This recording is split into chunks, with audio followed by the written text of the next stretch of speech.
topic at which a lot of people scoff and make stupid comments because they're ignorant to the facts is about having your feet prepared. What do I mean by having your feet prepared? Well, in the event of SHTF, and if we were to become a Red Dawn country, one of the first things that they do after rounding people up is take their footwear. And if you ever talk to a POW, say from Vietnam, or people who have been abroad and locked up in foreign third world countries, one of the first things that you hear of those stories is that their footwear was taken from them. They were left barefoot.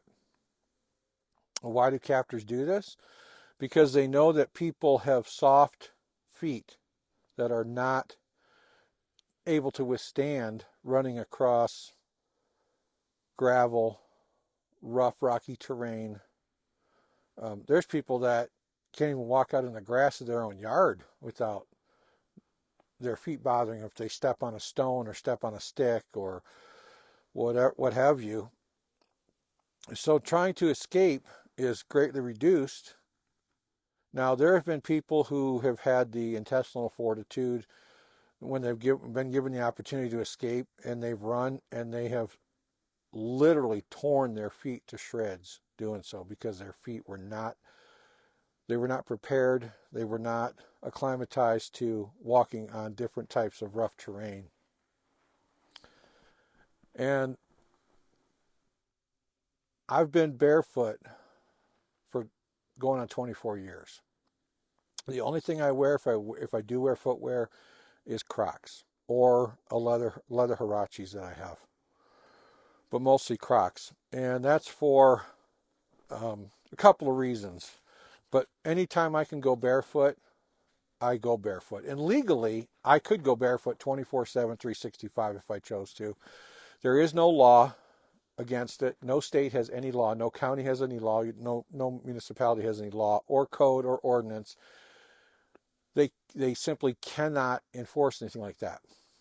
Number one, and I have all the documentation to prove it. I have letters from all 50 states proving that there is no law, no code, no ordinance, other than restaurant employees who are working in a kitchen must wear closed-toed footwear. Other than that, you can walk in a restaurant barefoot, you can walk in a store, you can walk in anywhere. That no shirt, no shoes, no service, that is just something that they try to do. I don't know why. I don't know why that ever started. Well, I do know why it started. It started back in the 60s with the hippie movement, when they didn't want the hippies wandering around in their stores with no shirt, no shoes. So they instituted these signs, and they tried to say, oh, there's an ordinance, there's a law. There isn't. No state has it. I've written to every state. I've gotten letters from every state. There is no counties, no cities, no towns, none that have any ordinance, law, or rule against being barefoot. They can say there's an ordinance, there's a health code. There's no health code either. I've discussed this with health departments, with departments of agriculture in states that don't have health departments. I've been down this road. I've been through the gamut of investigating this. There is nothing against being barefoot. Period. I don't care what you say. I don't care how you try to argue it.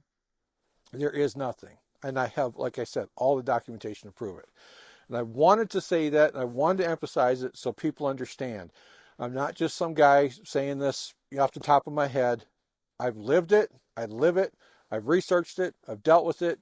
I've gone through the legalities of it. Oh, get this out of my way. And there are no legalities other than, like I said, working in a restaurant kitchen, you have to wear closed-toed shoes. And that's so you don't drop a knife on your foot, you don't drop hot grease, those kinds of things. That's the only stipulation that is required for you to wear footwear in this country, anywhere.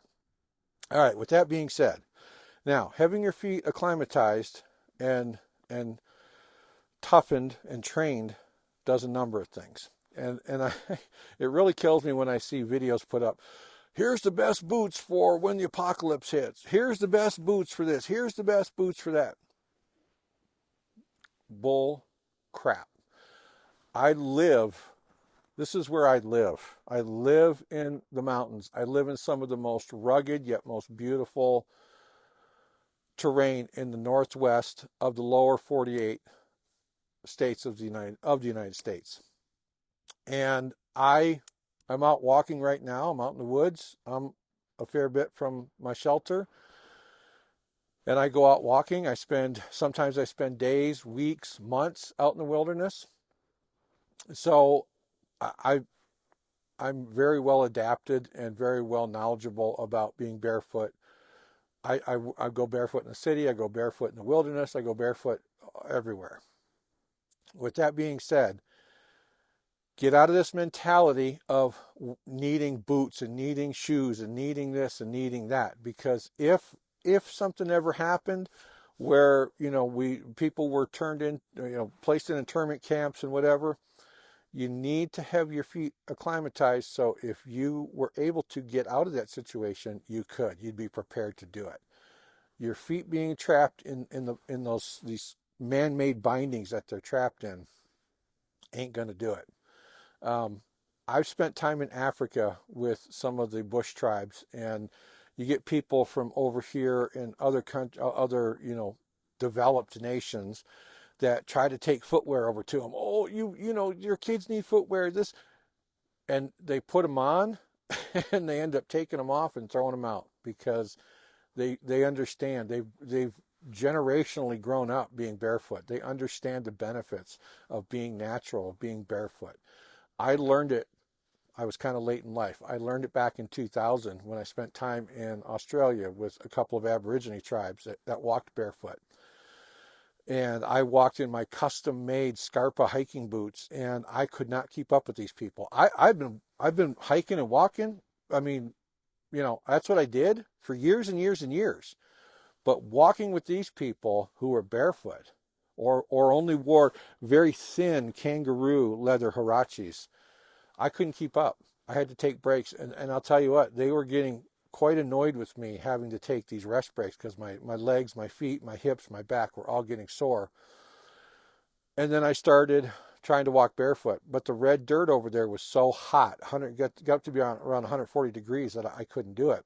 So one of the women in the second tribe that I was with made me a pair of these kangaroo leather huaraches. And I was able to walk barefoot or semi-barefoot with them and keep up with them at that point. It was I could not believe the night and day difference. And I've never gone back. I have a pair of boots that were bequeathed to me from my late father-in-law. And I have them to this day because they were his. And I know it's kind of silly to hang on to them because they were his, but they're a pair of Keen boots. And I put them on for literally 2 minutes. And my feet hurt so bad standing in them because of, the arch support and this curve and the way they're made. And then my feet were on fire from sticking them in those boots after 2 minutes because my feet produced so much heat from being acclimatized to being out open barefoot that I couldn't stand it. I can't put my feet under the covers at night. Wintertime, summertime, no time. I have to have my feet out because they get so hot because I produce so much heat because I'm acclimatized to that environment. So people need to understand, you need to get your feet trained. You need to become barefoot. You need to, and I hear people say all the time, well, I have bunions and I have this and I have that. You have bunions because you're cramming feet in things that they don't belong crammed in, which is footwear. Before I went barefoot, I used to wear cowboy boots. And I wore the pointy toe cowboy boots. And I wore them to the point where they were all broken down, the heels, my feet were in weird positions. And I had a friend of mine who was a chiropractor. I was constantly having to get adjusted because my hips were out of alignment, my shoulders, all my stuff was out of alignment, out of whack. My hips hurt, my knees hurt, my ankles hurt. And I just thought it was something to do with age. And because of my background of training in the martial arts and my years of competing when I did, I thought that was why I had all the problems I did. I didn't realize until I went barefoot in 2000 that it was the boots. It was footwear that was causing my problems. Ever since then, I have no problems. I have no soreness walking. I can walk miles without any soreness in any of my joints. My shoulders don't hurt, my hips don't hurt, my lower back doesn't hurt, my knees don't hurt, my ankles don't hurt, my neck doesn't hurt. I had all those things out of whack because of the boots I was wearing. It's not natural. It's not natural to have your foot elevated in a shoe or boot. We're meant to have our feet flat. That's how we were designed, and we're designed that way for a reason. Watch how a baby walks. That's how we're supposed to be walking. We're not supposed to be heel striking when we walk. That is not natural. So you need to get your feet trained because things are progressing rapidly in this country. And I think a lot of people are going to be on the losing end if we do turn into a Red Dawn type situation, which I could see happening with all the protests and that's going on, all the illegals that are coming in here, all the military age men that are coming in here. I think we're seeing Red Dawn happening on a slower scale. They're not going to parachute in like they did in the movie in 1984, but they're infiltrating on the ground instead of from the air. And it's going to come down to a very bad situation, so you need to get prepared. And your feet are the foundation of your subsistence as being able to walk, to travel, to get out of a sticky situation if you need to. So please heed my advice. You need to train. You need to train your feet. You need to get them conditioned. You need to get them used to being able to walk over gravel, over stones, over rocks, whatever the type of terrain you're around, dirt roads, pavement, blacktop. I challenge you, go outside, take your shoes off and try to walk a quarter mile or even an eighth of a mile on pavement, on concrete or on blacktop, and see what happens to your feet. See how torn up they get, how sore they get. That's because they're not acclimatized. You're used to having all that soft, cushy padding, which is really bad for your body, your musculoskeletal structure under your feet. So you need to get away from that stuff. All right. I appreciate you watching. If you found this information useful, please be sure to like, share, and subscribe. Leave your comments below, and we'll see you in the next one.